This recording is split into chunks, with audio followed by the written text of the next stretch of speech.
Olá, queridos amigos, queridas amigas, que a paz de Jesus esteja com cada um dos amigos, que o Espírito de Deus possa inundar seus corações, dando-lhes o devido conhecimento, entendimento e sabedoria, e que todos tenham um belo dia. Vamos à lição. E hoje, quarta-feira, 26 de novembro de 2025, a lição 9 de hoje, ela tem como título O Ano do Jubileu. E a lição de hoje, ela está baseada nos livros de Levíticos, capítulos 25, versículos de 1 a 13, e Números, capítulo 34, versículos 13 até 18. E aqui o que nós vemos nesses livros e capítulos, e aqui narra que a terra prometida, ela era como uma identidade, do povo de Israel, que foi dado por Deus como herança.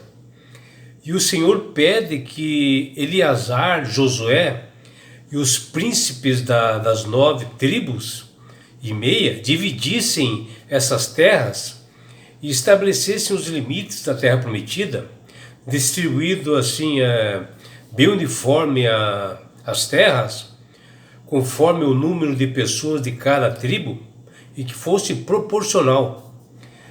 E as 2 tribos e meia que ficaram assim do outro lado do Jordão, receberam a sua herança, que diz lá em Números 34:15.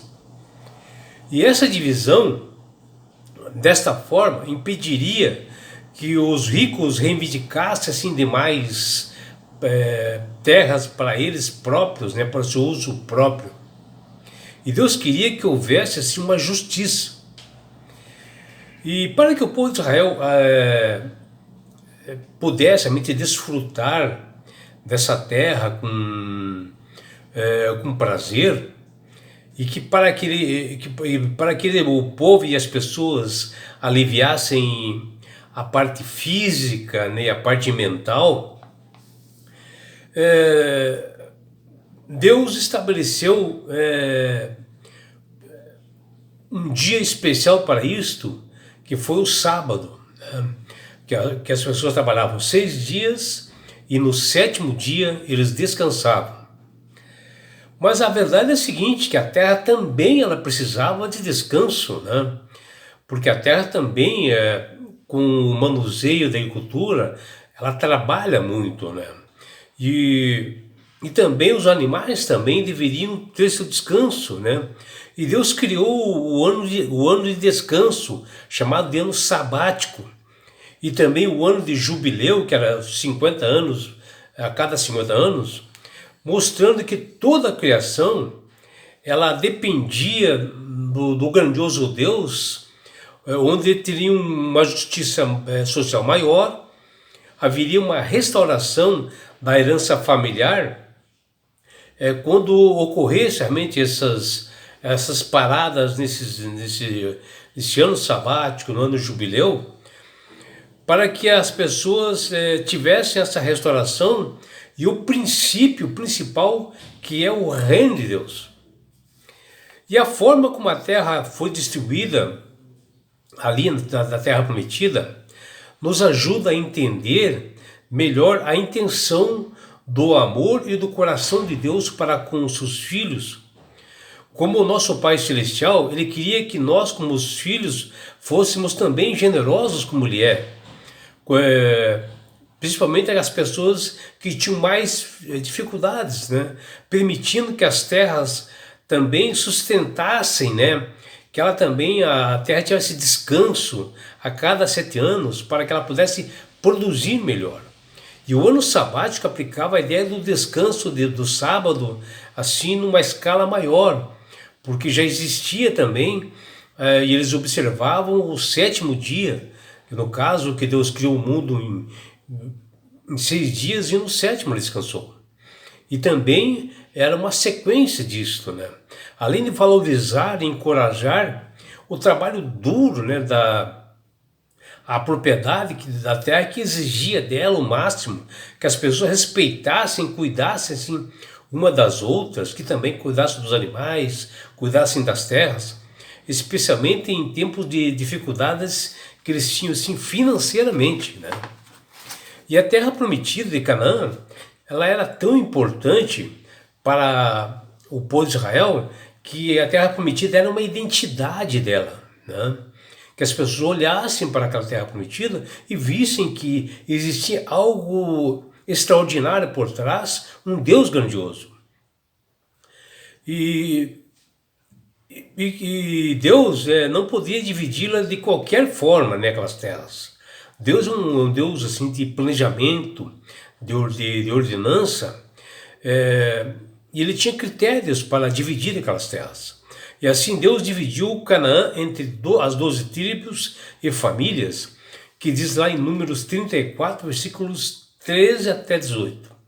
E ele estabelece assim, limites, né, entre as terras, para justamente que elas não ficassem com propriedades nas mãos de pessoas ricas, ou talvez de pagãos, ou talvez aquelas elites dominantes que atrapalhassem até a proclamação do evangelho no futuro. E assim aquele Deus que lançou os fundamentos da terra, como mencionado assim por Jó lá no livro de Jó, versículo 38:4, também Deus instruiu o seu povo para cuidar dessa terra. E quando Adão e Eva foi criado, o Senhor colocou o casal no jardim do Éden para cultivar e guardar realmente o jardim, que está lá em Gênesis 2:15.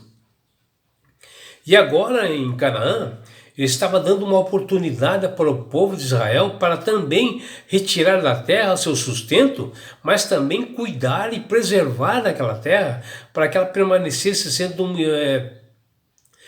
uma inegável revelação do poder de Deus, de que foi o universo formado pela palavra de Deus, que diz lá em Hebreus 11:3. Porque os atributos invisíveis de Deus, assim como o seu eterno poder, como também a sua própria divindade, claramente são reconhecidas desde o princípio do mundo, sendo percebidas através do meio das coisas que foram criadas pelo poder de Deus, como o apóstolo Paulo fala em Romanos 1:20. E bem ao contrário lá do Egito, quando ocorreu lá, onde o povo frequentemente pediam o direito de suas terras e não tinham, porque eles estavam escravos ali, e se tornaram realmente serviçal do faraó. Agora, com as terras de Canaã, Deus tinha um propósito para os israelitas para ser um povo especial, uma nação santa, um sacerdócio real. E assim garantir que eles ficassem em situação assim, de desvantagem, que no passado, agora eles tinham uma nação, agora eles tinham umas terras que eles poderiam chamar de seus, que eles pudessem desfrutar daquelas terras.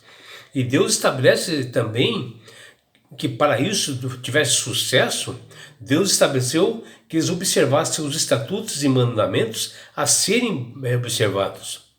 Tanto é que Deus diz o seguinte para Moisés, lá no Monte Sinai, diz lá, fala aos filhos de Israel e diz-lhes, quando entrardes na terra que vos dou, então a terra guardará um sábado ao Senhor, 6 anos semearás o teu campo, e 6 anos podarás a tua vinha, e colherás os seus frutos. Porém, no 7º ano, haverá sábado de descanso solene para a terra. Um sábado ao Senhor, não semearás o teu campo, nem podarás a tua vinha, que está lá no livro de Levíticos, capítulo 25, versículo de 1-4. E aqui Deus, nesse capítulo e versículo, ele fala para o povo de Israel lembrar do que ele havia falado lá atrás, né? Que está lá em Êxodo 28, de lembrar do dia de sábado para o santificar, onde 6 dias trabalharás, e no 7º dia eles descansarão. Para todas as pessoas, animais, até a natureza deveriam descansar nesse dia. E acima de Deus, ele também dá algo mais adiante, né? Para o descanso da terra, que é o ano sabático, para ele produzir, para a terra produzir mais, de dar o que realmente o povo necessitava. Um claro lembrete de que todo o filho de Israel possuía a mesma dupla responsabilidade que foi dada ao homem e também para a criação, para que o homem cuide realmente do universo, cuide da terra, cuide do planeta, um benefício à natureza, que o homem colheria mais benefícios no futuro. Vejam que coisa interessante. E Deus concederia a seu povo bênçãos, que no 6º ano a terra produziria mais frutos por 3 anos, ou seja, quando eles parassem realmente esse período, a terra produziria muito mais 3 anos. Está lá em Levítico 25, 24, ou seja, triplicaria a produção dela. O ano sabático também reforçaria o princípio de que Deus, ele é o nosso Criador e mantenedor.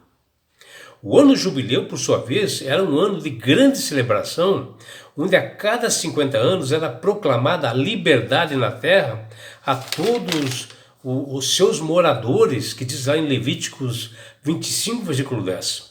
E essas terras tomadas eram devolvidas a todos os seus possuidores originais, porque eram terras tomadas de pessoas que pertenciam ao povo de Israel, mas que às vezes endividado, ele dava essas terras para os seus senhores, e que depois de 50 anos eles eram obrigados a devolver para os donos originais.